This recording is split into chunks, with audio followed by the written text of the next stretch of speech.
Hi, I'm John Gately, and welcome to the show. We have learned now about the real insurrection that occurred in January of this year, just prior to President Biden's inauguration.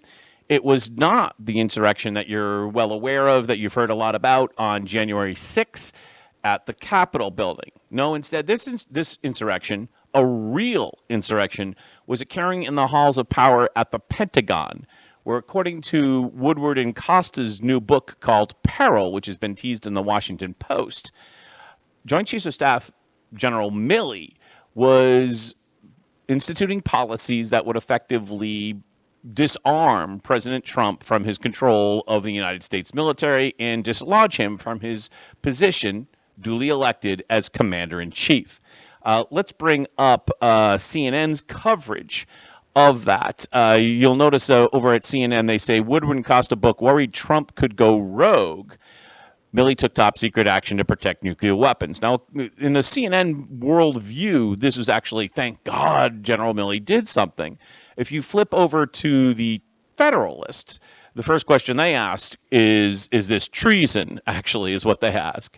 And it wouldn't surprise me if this eventually leads to the departure of General Milley. I mean, this is an incredibly serious allegation in the Woodward and Costa book.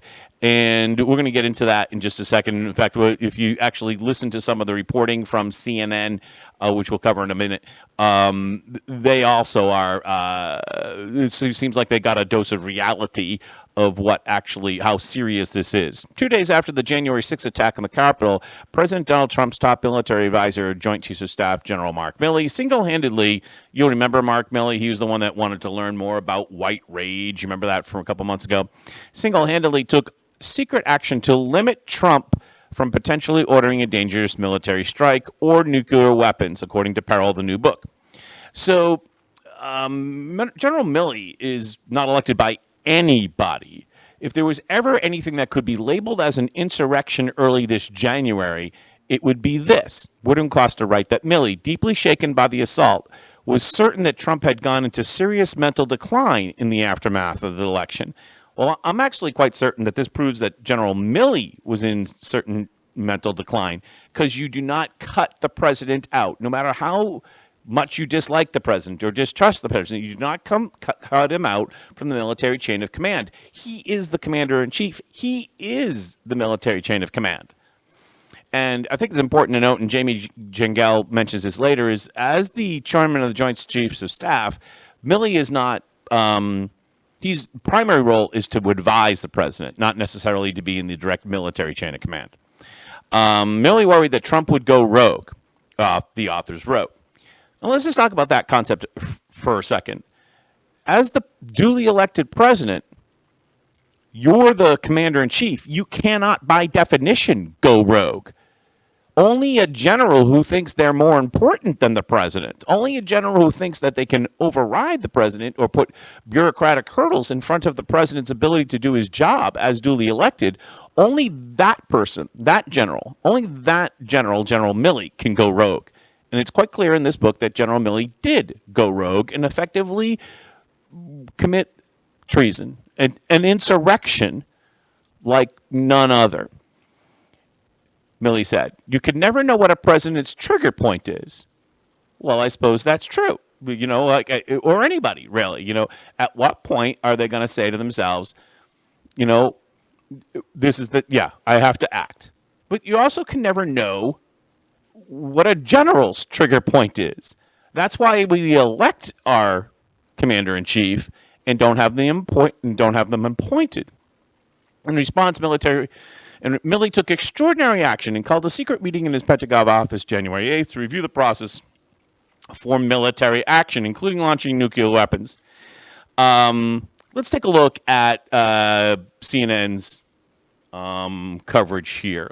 America's top general, just 2 days after the January 6th Capitol insurrection, so worried about the then president's angry and erratic behavior, he called a secret meeting with top deputies, including the chain of command for the country's nuclear arsenal.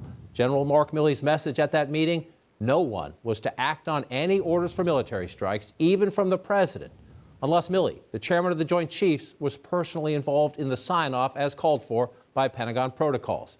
Details of that extraordinary top secret Pentagon meeting among the many startling new revelations about the final days of the Trump presidency in peril. The brand new book by the legendary Washington Post journalist Bob Woodward and his colleague at the Post, Robert Costa.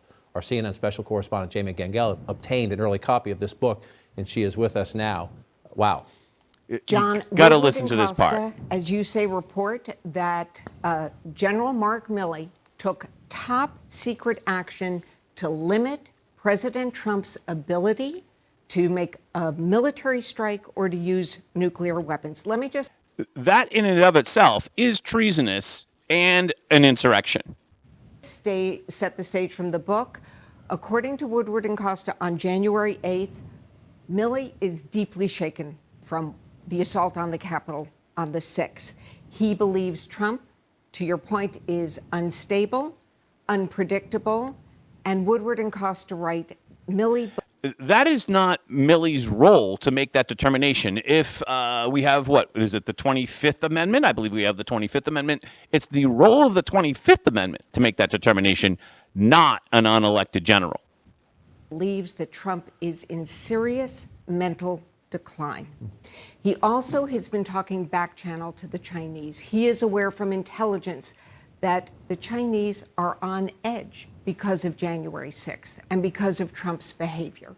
So he's trying to reassure them behind. So he's basically talking to the Chinese, which destabilizes our position with the Chinese. And the Federalist actually has the more detailed on this. He basically calls up the Chinese and says, hey, everything here is steady. There's nothing to worry about. Everything here is fine. You got nothing to worry about. Chill. And imagine the General Milley's counterpart in China when he gets that phone call and he says, okay, thanks for calling, General Milley. Have a nice day. And he hangs it up. What would your response be in China? As a Chinese general, I'd be like, whoa, the chairman of the Joint Chiefs of Staff just called me to tell me that everything is okay. That sends the exact opposite message, that you're so concerned to call the Chinese Joint Chiefs and tell them that everything's okay. You don't make that call unless you actually are worried. That actually destabilizes the situation. The scenes. And Milley tells his senior staff, quote, you never know what a president's trigger point is. Against this backdrop, same day, January 8th, Milley gets a call from Speaker of the his counterpart in China saying, we're going to skip a little bit ahead to where she covers the actions with China. calm down. Everything will be okay. And he decides to call this extraordinary meeting. Take us inside. Right. And by the way, according to Woodward and Costa, Milley never tells the president about these back channels. Never tells the president, totally undercutting him. It does not matter who these individuals are. Whether it's Trump and you think he's a nut job, or whether you Trump and you think he's the greatest American ever, whether you think Milley is the greatest soldier ever to wear the uniform, or whether you think he's a bum, it doesn't matter. It's what they do. These are essential chain of command structures that our democracy is effectively built upon. When you circumvent them to make your own decision as an unelected general, you have basically committed treason and an insurrection. I mean, this is a real insurrection. Channel calls.